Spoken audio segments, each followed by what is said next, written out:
গতকাল অভিষেকরা মিটিং ছেড়ে তাড়াতাড়ি করে চলে এলো। আমি জিজ্ঞেস করলাম কি হয়েছে বাবু? বলল দিদি তুমি জানো না 30,000 ফর্ম জমা দিয়েছে নতুন করে। আমি বললাম সে কি? এখনো পর্যন্ত 18 লক্ষ লোকের নাম বাদ গেল, আরও বাকি আছে 42 লক্ষ ছাড়াও 60 লক্ষের মধ্যে আরও 18 লক্ষ, সেই নামগুলো এখনো তোলা হলো না। আর নতুন করে বিহার থেকে নাম এনে ঢোকাচ্ছে, রাজস্থান থেকে নাম এনে ঢোকাচ্ছে, হরিয়ানা থেকে নাম এনে ঢোকাচ্ছে, উত্তরপ্রদেশ থেকে নাম এনে ঢোকাচ্ছে।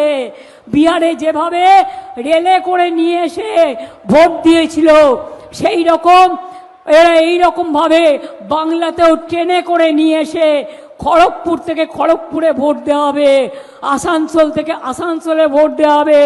সারা জেলায় বাংলাকে বাদ দিয়ে, বাংলার মানুষকে বাদ দিয়ে ডাবল ইঞ্জিন সরকার আপনাদের ভোট দখল করবে।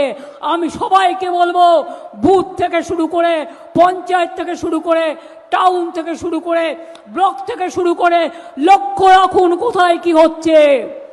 আমরা প্রমাণ করে দিয়েছি, বস্তা বস্তা কাগজ। কালকেও নির্বাচন কমিশনে 30,000 নাম জমা দিয়েছে।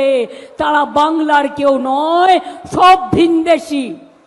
ওরা যা করবে ইঞ্চিতে ইঞ্চিতে আমরা যুদ্ধ করব, বিনা যুদ্ধে 1 ইঞ্চি জমি ছাড়বো না। প্রমাণ করে দিয়েছি, বস্তায় বস্তায় ফর্ম জমা দিয়েছে, বাল্ক ফর্ম, যেটা দিতে পারে না। সুপ্রিম কোর্টের অর্ডার ছিল শুধুমাত্র লজিস্টিক্যাল ডিসক্রিপেন্সি করবার জন্য।